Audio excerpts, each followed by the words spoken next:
कोलकाता के सरकारी अस्पताल में ट्रेनी महिला डॉक्टर के साथ रेप और हत्या की घटना को लेकर देश भर में विरोध प्रदर्शन का सिलसिला जारी है। मगर इन सब के बीच आज क्राइम तक पर हम आपको बताने जा रहे हैं महिला डॉक्टर की पोस्टमार्टम रिपोर्ट के बारे में एक बात। महिला डॉक्टर की पोस्टमार्टम रिपोर्ट के मुताबिक महिला डॉक्टर का शव 9 अगस्त 2024 को 12:44 पर आरजीकर मेडिकल कॉलेज अस्पताल में मृत अवस्था में लाया गया।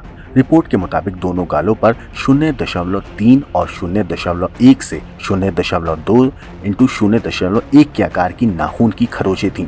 वहीं निचले होठ के मध्य भाग पर 1 इंटू 0.4 की खरोंच जिसके नीचे चोट के निशान थे। ऊपरी और निचले होठ के अंदर की तरफ कई 0.2 इंटू 0.2 की खरोंचें थीं। नाक के बाएं हिस्से पर भी खरोंच के निशान थे। वहीं फिल्ट्रम और बाएं ऊपर के होठ पर 2 खरोंचों के निशान थे। दाहिने जबड़े की दाहिने कोण और ठुड्डी के बीच भी खरोंच के निशान थे। गर्दन के सामने के बाएं हिस्से पर भी खरोंच और नाखून के निशान थे। दाहिने जबड़े और गर्दन के ऊपर के हिस्से पर गोल आंतरिक चोट यानी कि सर्किंग मार्क जिसे लव बाइट मार्क कहते हैं उसके निशान थे। बाएं जबड़े के मध्य भाग पर भी चोट के निशान थे। बाएं हाथ की बाहरी हिस्से पर 3 खरोंचें थीं। बाएं कंधे के पिछले हिस्से पर भी खरोंच के निशान थे। बाएं घुटने पर खरोंच के निशान थे। बाएं टखने के पीछे भी खरोंच का निशान था। 10 बजे की स्थिति में दाहिने और हाइमन पर चोट के निशान थे। वहीं 3 बजे की स्थिति पर हाइमन का पूरा फटने वाला घाव था जिसमें खून का रिसाव था। खोपड़ी के बाएं हिस्से में ब्लीडिंग थी। बाएं पिछले पर्श क्षेत्र की खोपड़ी में भी ब्लीडिंग थी। बाएं तरफ के जबड़े में भी ब्लीडिंग थी। दाहिने पर्श क्षेत्र में भी ब्लीडिंग के निशान थे। गर्दन के दाहिने हिस्से में भी ब्लीडिंग के निशान थे। बाएं हिस्से में भी ब्लीडिंग के निशान थे। दाहिने हिस्से में 0.5 इंटू 0.5 के ब्लीडिंग के निशान थे। बाएं हिस्से में भी 0.5 और 0.5 का ब्लीडिंग था। एपिग्लोटिस के अंदर छोटे ब्लीडिंग के धब्बे थे। रिपोर्ट के मुताबिक सभी चोटें मृत्यु से पहले की हैं।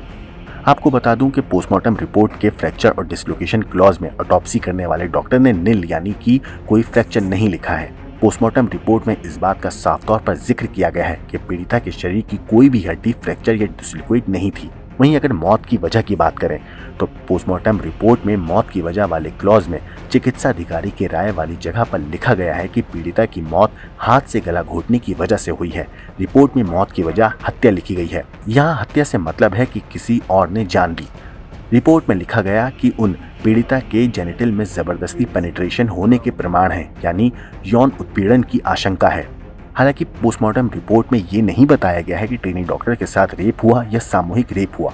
पोस्टमार्टम रिपोर्ट में बलात्कार और हत्या के पीछे कई लोगों के शामिल होने का जिक्र नहीं किया गया है। एक ऑटोप्सी सर्जन ने पीड़ित के शरीर और निजी अंगों पर चोटों की प्रकृति के बारे में जिक्र किया है।